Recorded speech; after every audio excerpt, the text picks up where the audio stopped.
നമ്മളന്ന് വല്ലാർപാടം പള്ളിയിൽ പോയപ്പോഴേ പൊരി വാങ്ങിയിട്ടുണ്ടായിരുന്നുണ്ട്. അപ്പോൾ അത് കുറച്ച് കട്ടൻ ചായലൊക്കെ മുക്കി തിന്ന് ബാക്കി ഇരിപ്പുണ്ടായിരുന്നു. അപ്പോൾ നമുക്ക് അതുകൊണ്ടിട്ട് പൊരി കൊണ്ട് ഉണ്ടാക്കിയെടുക്കാം. പണ്ട് ഇതുപോലെ പള്ളിപ്പെരുന്നാളിനൊക്കെ പോകുന്ന നേരത്തെ പൊരിയൊക്കെ വാങ്ങി തിന്നേച്ച് ഒരുപാട് കോപ്രായങ്ങളൊക്കെ കാട്ടിക്കൂട്ടാറുണ്ട് കേട്ടോ. അതൊക്കെ പോട്ടെ. അപ്പോൾ നമുക്ക് ഉണ്ടാക്കാനായിട്ട് തുടങ്ങാം. അപ്പോൾ ആദ്യം തന്നെ നമുക്ക് പൊരി ഒന്ന് ചൂടാക്കി എടുക്കണം കേട്ടോ. അതിനുവേണ്ടി പാൻ വെച്ച് അതിലോട്ട് പൊരി ഇട്ട് കൊടുത്ത ശേഷം ഒന്ന് വറുത്ത് മാറ്റുന്നുണ്ട്. ഇനി നമുക്ക് ശർക്കര പാനി ഉണ്ടാക്കിയെടുക്കണം കേട്ടോ. അപ്പോൾ കല്ലും മണ്ണൊക്കെയുള്ള ശർക്കര ആയതുകൊണ്ടിട്ടേ ഞാനൊന്ന് ഉരുക്കിയിട്ടാണ് അരിച്ച് നമ്മൾ ഉണ്ടാക്കുന്ന പാനിലോട്ട് ഒഴിക്കുന്നത്. ഇനി അത് അവിടെ ഇരുന്ന് ഒരു നൂൽ പരുവമാകുമ്പോഴത്തേക്ക് നമുക്ക് തീ ഓഫാക്കാം. എന്നിട്ട് നമ്മൾ എടുത്ത് വെച്ചിരിക്കുന്ന പൊടി അതിലോട്ട് ചേർത്ത് കൊടുത്ത് എല്ലാം കൂടി നല്ലതുപോലെ ഇളക്കി യോജിപ്പിക്കണം കേട്ടോ. അപ്പോൾ ശർക്കര പാനിയൊക്കെ ആ പൊരിയിൽ നല്ലതുപോലെ പൊതിഞ്ഞിരിക്കണേ. എന്നിട്ട് നമുക്ക് വേറൊരു പാത്രത്തിലോട്ട് ഇട്ട് കൊടുക്കാം.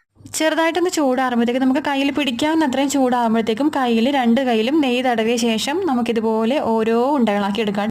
അങ്ങനെ ഞാൻ എല്ലാം ഇതുപോലെ ഉണ്ട പിടിച്ചെടുത്തിട്ടുണ്ട്. അപ്പോൾ നമ്മുടെ പൊരിയുണ്ട ഇവിടെ റെഡി ആയിട്ടുണ്ട് കേട്ടോ. പൊരി തനിയെ കഴിക്കാൻ ഇഷ്ടമില്ലാത്ത ആൾക്കാർക്ക് ഇതുപോലെ പൊരിയുണ്ട ഉണ്ടാക്കി കഴിക്കാം കേട്ടോ. കറുമുറ കടിച്ച് തിന്നട്ടോ. അപ്പോൾ അത്രയുള്ള കേട്ടോ.